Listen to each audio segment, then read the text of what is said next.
I am absolutely honored and elated to be here to present the AHIF Outstanding Contribution Award to a true gentleman, a man who I have the pleasure of getting to know over the last 12 months. And you simply can't underestimate his passion for Kenya, for Africa, and for the hospitality industry. Having opened his first CityBlue hotel in Rwanda in 2013, his Diar group has now expanded across East Africa and is following a clear path to create one of the leading African hotel chains.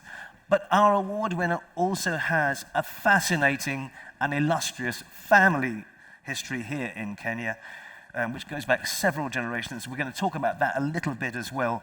But for now, can I please welcome on stage Jameel Verjee, the founder and CEO of CityBlue Hotels. Jameel.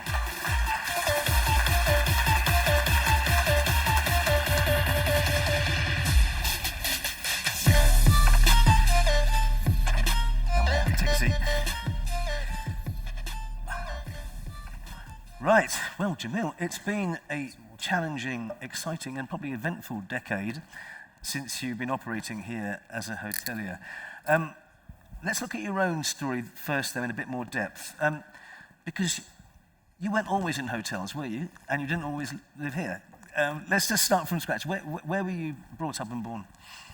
So I was born and raised in England to parents of Kenyan Indian origin. And I used to come to visit Mombasa and Nairobi as a child to visit my grandparents. So I have a very special relationship with Kenya. And as you touched on, it goes back to the 1860s and 1870s when my forefathers arrived in Kenya. So Kenya has a very special place to me growing up. But actually I grew up in England. I studied law, I became a lawyer, I practiced in London and Paris. And then I decided at a relatively young age, in my late 20s, to give it up and start my own businesses. Initially in London and then in Dubai. And then around 12 years ago, turned attention back to the continent of my forefathers. Why would you give up a steady, probably lucrative career as a lawyer to enter into this world of hotels? I asked myself that. I think having been in business for some years, and especially after the global financial crisis of 2008 and 9, it was a time to reflect on where the next decades would be opening up. And I recall visiting various cities in East Africa and seeing an opportunity in the mid and upper mid-scale hospitality sector. Now, it is an industry that I grew up around. It was a family business in the UK. So I had some inkling of the industry, but I'd never studied it. I'm not a hotelier like most of these people in the audience. So it was a big risk in a sense that it was entering an industry that I didn't know. But there was clearly a gap.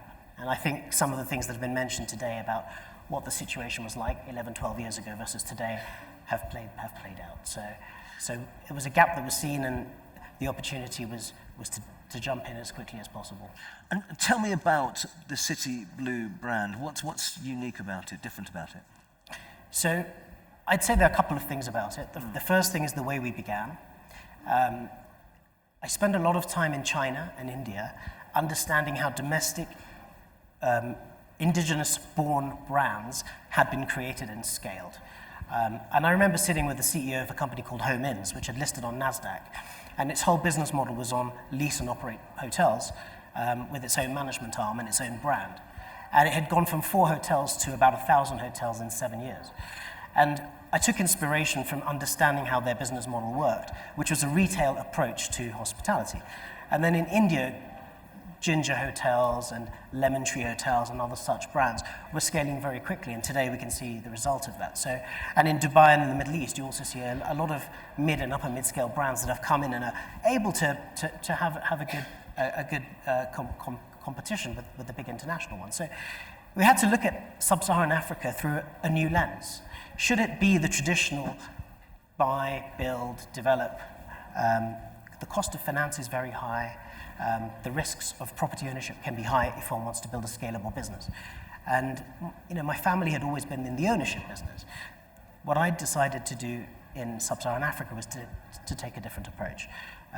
To create a balance sheet business based on leases alongside a management company that would then help create some sort of efficiency and localized understanding, and then a brand that was Africa-born and that could crisscross jurisdiction and create the lemon tree or the ginger or the home-ins of the region.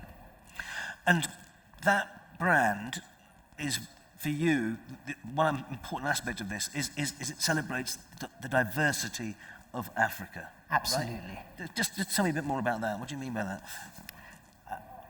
I think by virtue of being somebody of, born in England, of Kenyan origin, with a long history in India, if you go back a couple of centuries, I think I like you, I'm sure, and many, many people are products of diversity. And I think the key thing I've learned about being on this continent is whether you're in Kenya or I've just come back from South Africa, it doesn't matter where we are, it's a highly diverse continent, both racially, both religiously, culturally. And I think the key thing that is often missed by the West is that Africa is just one big continent. Well, actually, if you just look at Kenya alone, Kenya is multi-diverse. And even within its various tribes and its various geography. So I think what we try to do in our business is ensure that we don't look at it through any other lens other than celebration of every form of diversity, whether it's the ESG criteria that we're now all very familiar with talking about, but whether it's the number of ladies that we employ, at a very senior level, and we've done from the very beginning. That's our celebration, and I think that's something we try to transcend through all of our properties. And for you, what is the key to unlocking the potential that is obviously here in Africa? And then, in fact, that Pat was talking about earlier, it's being realised as we speak. These are good times, right? Yeah. But what needs to happen as well? You and I were both in our 20s once. I think we have to look at people who are in their 20s. We've got this unbelievable population in sub-Saharan Africa that is ambitious, is talented, is driven. We don't necessarily understand that outside of Africa, but when you are here, I can't tell you how brilliant the team I have is. And nothing that we have achieved is without them. And really, this award is a tribute to the team and everything around that. And I think that's the message, to answer your question, that it's all about the people. If they get the right training, the right vocation, the right platform, the right leadership, conscientious leadership that has an emotional understanding as well, I think that this is the only place that we can think about for the next 2 decades.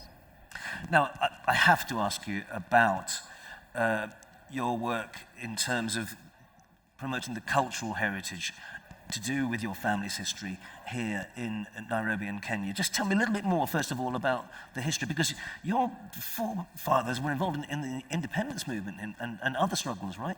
Yeah. So it's something that I've been digging into a lot since I've been living here. And I've been based here now for 4.5 years.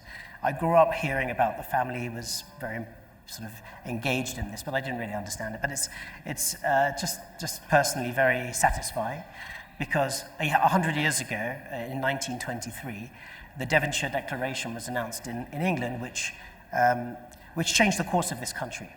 And it allowed the countries on this side of Africa not to end up going through what consequentially became an apartheid arrangement in southern Africa. And it was one of my great-grandfathers who was involved in going to London 100 years ago, articulating and advocating for that. And I'm involved with a whole bunch of people here who are so intelligent, and I learn from them every day.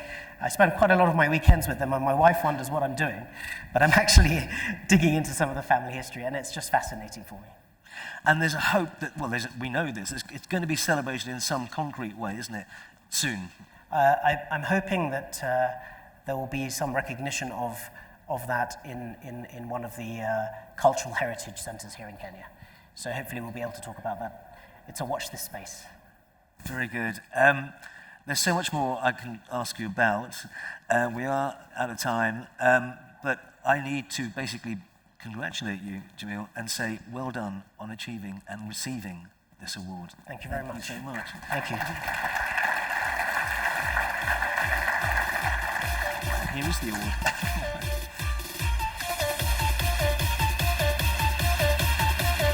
go. Deserve it.